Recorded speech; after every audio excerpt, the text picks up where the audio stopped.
Welcome back to GDT Tech Reviews. In this video we are going to do a detailed review and pick the top 5 best action camera under $1,000, 2022. So let us get started and the review based on our studies and small research. If you have any personal suggestion, do let us know in the comment section. If you are for the first time, don't forget to subscribe and click on the bell icon for more videos. We will be also providing affiliates link to purchase from Amazon. Kindly use to for best offers and purchase from anywhere in the world. So let's get started. The Hero8 Black features a familiar button and display layout, but with some big tweaks. The camera is actually a tad thicker in width and overall volume than previous models, but the camera lens barely protrudes outwards now, making the device a lot more pocketable. The lens also gets Gorilla Glass scratch protection, and GoPro says it is twice as resilient to scratches than before. We hope this claim is indeed true, since the lens on the Hero8 Black is now fixed and not replaceable, like with older models.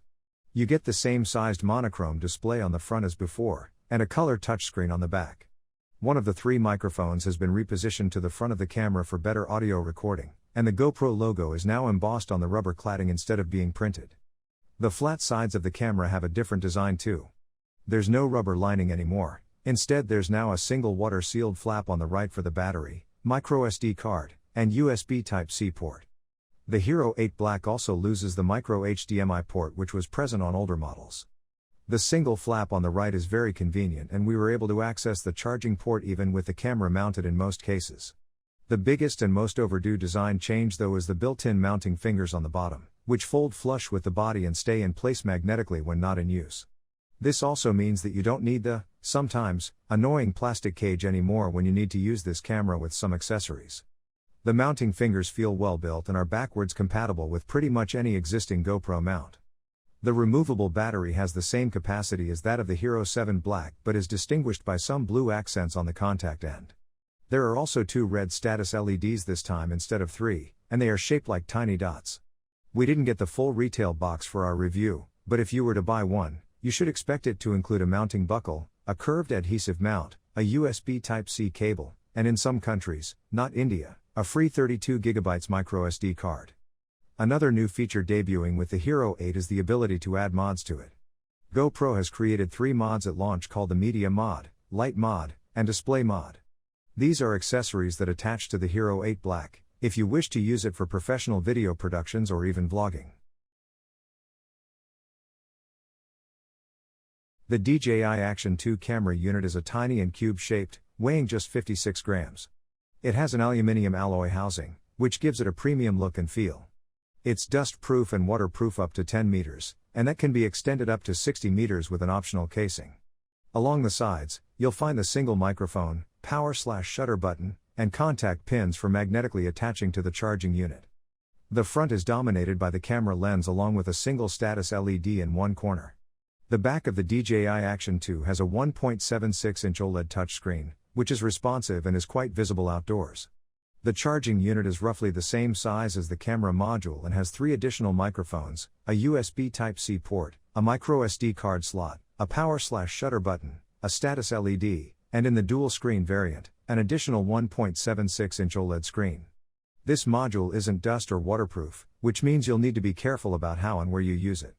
The USB port and microSD slot are left exposed without any sort of protection, which I'm not a big fan of. The screen on the charging unit faces the opposite direction of the camera's display when attached, so you can use it as a viewfinder when vlogging. You can choose to use only one of the screens at a time to save battery power. The magnetic force between modules is very strong, and firmly holds both the units together. For added security, clamps on either side of the charging unit help lock the camera in position. Similar clamps can be found on the bundled accessories. You can attach the camera unit to the mounts on its own or along with the charging unit, if needed. In terms of design, the DJI Action 2 is very innovative as it packs a lot of tech into a very tiny footprint. The magnetic mounting system reminds me a lot of Insta360's Go 2 action camera. The build quality of the Action 2 and the bundled accessories is top-notch.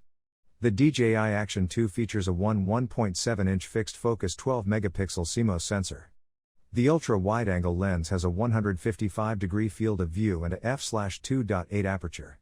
One of the highlight features of this action camera is 4K video recording at 120 fps, albeit for only 5 minutes per clip under ideal temperatures. Other combinations include 2.7K at up to 120 fps and 1080p at up to 240 fps. Unlike GoPro cameras, the DJI Action 2 has 32GB of fixed storage, and you can expand this if needed using a microSD card in the charging unit. The DJI Action 2 is an absolute joy to use, mainly because of its size and how easy it is to mount onto things. The magnetic base of the camera and charging unit allow you to stick them to any metal surface, which can be handy at times when you don't have the right mount with you. The supplied mounts make it very easy to quickly attach and detach the camera when needed.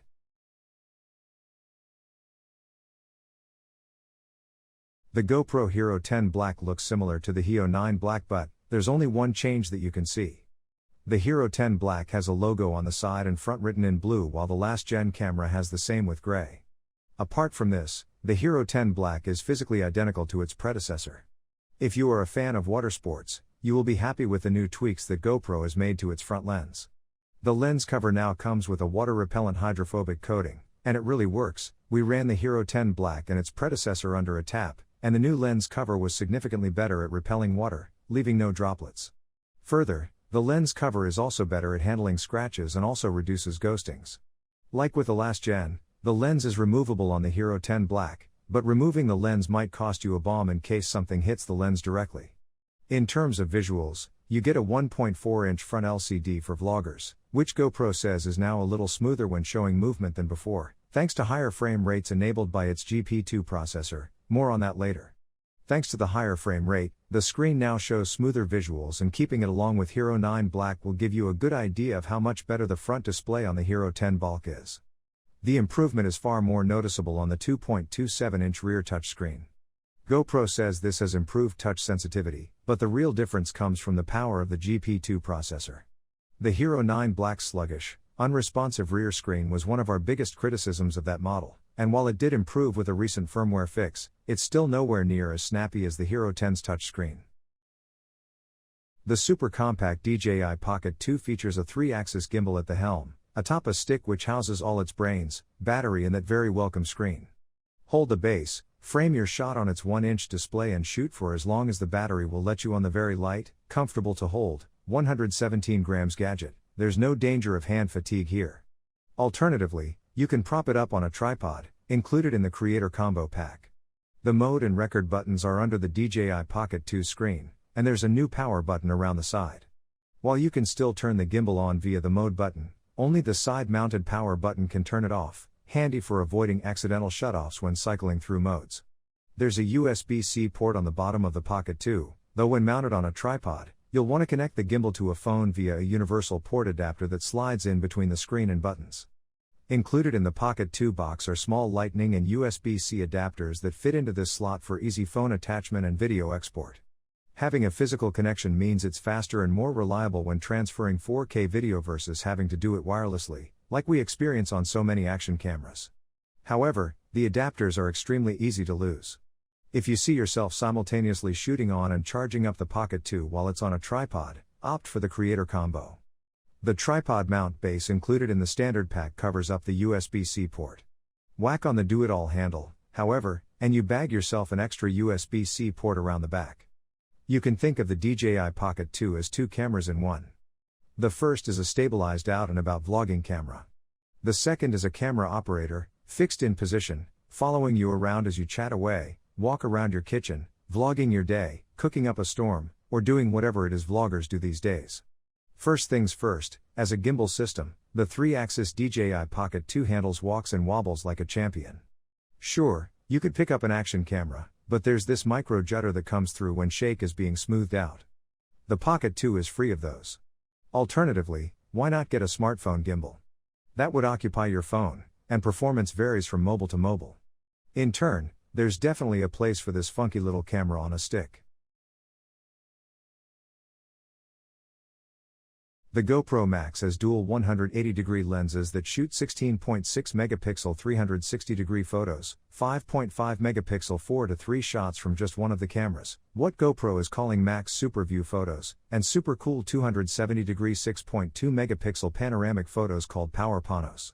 For video, it can capture 1440p 60 fps footage with a single lens and 5.6K 30 fps spherical clips, just like the Insta360. There are mics on all but one side and it shares the same satisfying rubber buttons and button layout as the Hero 8. On the bottom, it has stowable mounting prongs that allow you to mount accessories to the camera without the need for a separate housing.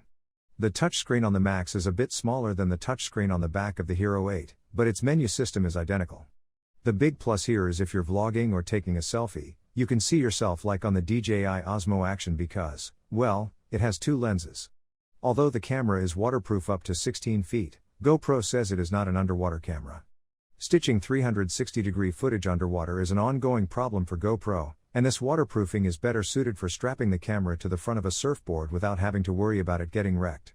The touchscreen is very responsive, but you can't use it to scroll around your frame in 360 mode since the screen has swiping gestures, such as swiping down to reach the main menu.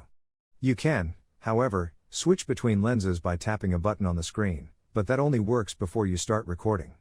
Once you hit record, the screen has no functionality other than being a viewfinder to the lens you chose before rolling. The image on the screen will, however, stay level with the horizon no matter which way you turn the camera. And it does so with almost no noticeable lag. When shooting the warped, super wide fisheye look, the footage is crisp and vibrant.